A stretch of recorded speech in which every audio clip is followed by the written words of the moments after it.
kulanti waxaan wanaagsan daawadayaal ku soo dhawaada wararkii ugu dambeeyay Soomaalida iyo caalamka ahaan oo kale shanta TV aad ka daawataan qodobada warkeenana waxaa kamid ah sidoo dhacay qaraxa lagu dilay taliye Farxaan Qaroole yaa ka dambeeyay qorshaha lagu kharajiyay taliye Farxaan Qaroole niisa oo war ka soo saartay geerida Farxaan Qaroole iyadoo madsala isla waqtigu qaraxu dhacay uu xaqiijiyay geerida taliye Farxaan Qaroole taasi oo bulshada Soomaaliyeed shaki weyn ku dhalisay iyo Xasan Sheekh Maxamuud oo qoraal ka soo saaray dilka General Farxaan Qaroole haddaba qoraalkaasi muxuu yahay wararkeena ayaad kaga bogan doontaan qodobadaas iyo kuwa kale oo intaasi ka faahfaahsan ayaad warkeena ku maqli doontaan fadlan haddii aad nagu cusub tahay subscribe saar baleelkana furo si aad ula socotid wararka iyo warbixinada aan halkan soo gelino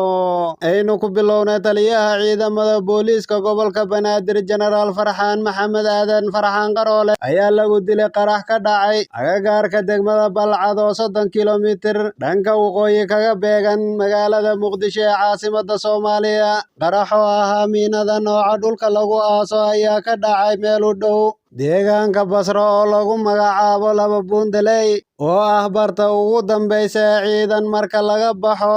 deegaanka Balcad oo loo socdo dhanka beeraha Farxaan Qaroole ayaa watay gawaarida nooca xabadu aysan karin balse waxa uu qaraxa ka hor ka degay gaariga waxaana kadib ku qaraxday miinada oo dhulka lagu aasay iyadoo wararka qaarkood ay sheegayaan inuu ku istaagay miinada oo goobtaas ku aasnayd miinada ayaa ku qaraxday xilli ay ciidamada iyo saraakiishu wadeen howlgal miino baaris ah oo laga samaynayay inta u dhaxaysa deegaanada Balcad iyo Basra Farxaan Qaroole ayaa dhiirigelin ugu tagay ciidamada goobtaas ku sugnaa ee qaybta ka ahaa howlgallada Al-Shabaab looga saarayay Basra wuxuuna ka mid ahaa taliyayaasha hogaaminaya howlgalka amni ee lagu xaqiijinayay ee ka socda agagaarka Basra sidoo kale qaraxa ayaa waxaa dhimasho iyo dhaawac ku noqday askar kale oo ka tirsanayd ciidamada dowladda kuwaasi oo muddooyinkii u dambeeyay howlgalla ka dhana Al-Shabaab waday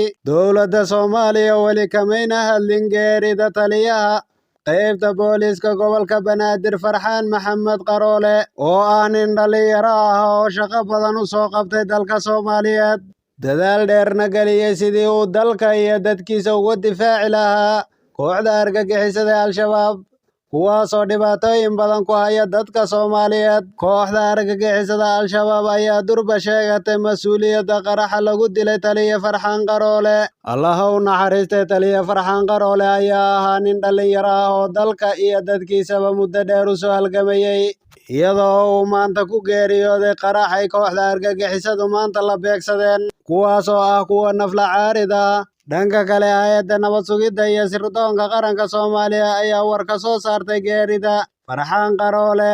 iyadoo uu madsala isla waqtiga uu qaraxu dhacay uu xaqiijiyay geerida taliye Farxaan Qaroole taasi oo shaki weyn dhalisay hay'adda nabad sugidda iyo sirdoonka qaranka Soomaaliyeed ee NISA ayaa war ka soo saartay geerida taliyaha booliiska gobolka Banaadir General Farxaan Maxamuud Aadan Farxaan Qaroole oo maanta lagu dilay qarax ka dhacay deegaanka Basra ee gobolka Shabeellada Hoose qoraalka ay NISA soo dhigtay Twitterka ayaa lagu sheegay in Farxaan Qaroole uu shahiiday isagoo xaq ku diriraya hase ahaatee isla waqtiga uu qaraxu dhacay ayuu madsala soo dhigay qoraalka barta Twitterka Allah u naxariistay taliyaha ciidamada booliiska gobolka Banaadir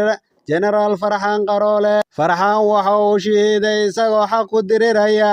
naftiisana uu hibeeyay sidii uu dalka iyo dadka looga dulqaadi lahaa cadowga khawaarijta ee ku soo duulay ayaa lagu yidhi qoraalka ka soo baxay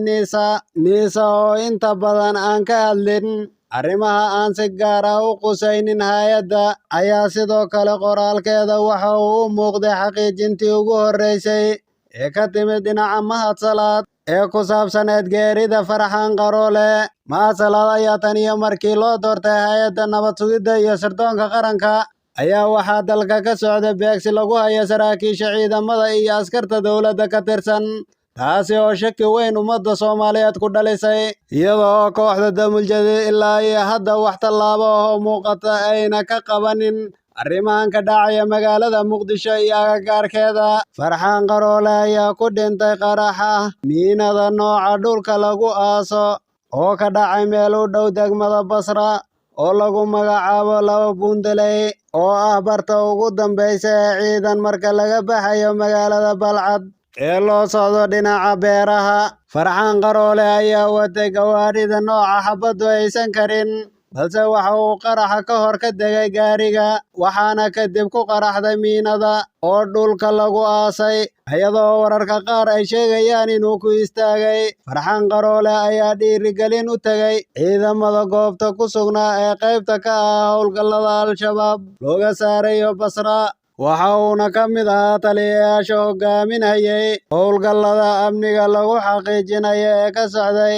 agagaarka Basra. Sidoo kale qaraxa ayaa waxaa dhimasho iyo dhaawac ku noqday askar kale oo ka tirsaneyd ciidamada dowladda, iyagoo ku howlanaa sidii ay deegaanadaasi uga sifayn lahaayeen kooxda argagixisada Al-shabaab oo dhibaato badan ku haysa bulshada ku nool deegaanadaasi. Kooxda Al-shabaab ayaa durba sheegatay mas'uuliyadda qaraxa lagu dilay Farxaan Qaroole, iyadoo lagu eedeynayo hay'adda nabad sugidda iyo sirdoonka qaranka Soomaaliya inay wada shaqayn dhow la leeyihiin kooxda argagixisada ee dhibaatada ku haysa bulshada Soomaaliyeed. Haatanna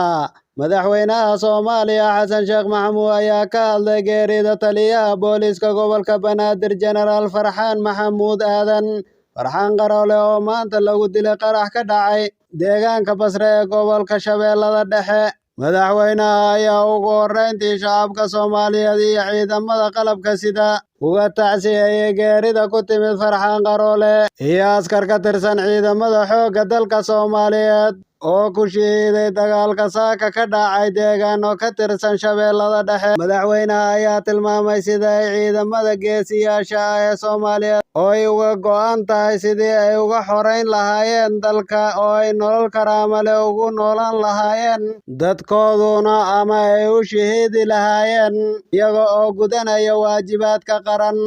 Waxa uu sheegay sarreeye guuto Farxaan Maxamuud Aadan Allah u naxariistee uu lahaa go'aanka nafhurnimo kaasi oo uu ku shaqeeyey maantana uu ku shahiiday. Sarreeye guuto Farxaan Maxamuud Aadan iyo askarta kale ee la shahiiday waxay wakhtigooda iyo naftoodaba u hureen sidii ay nabad ugu noolaan lahaayeen shacabka Soomaaliyeed, waxayna dadaal badan geliyeen sidii Soomaaliya looga sifayn lahaa kooxda argagixisada ee Al-shabaab. Xasan Sheekh Maxamuud ayaa ugu dambeyntii waxa uu Jenaraal Qaroole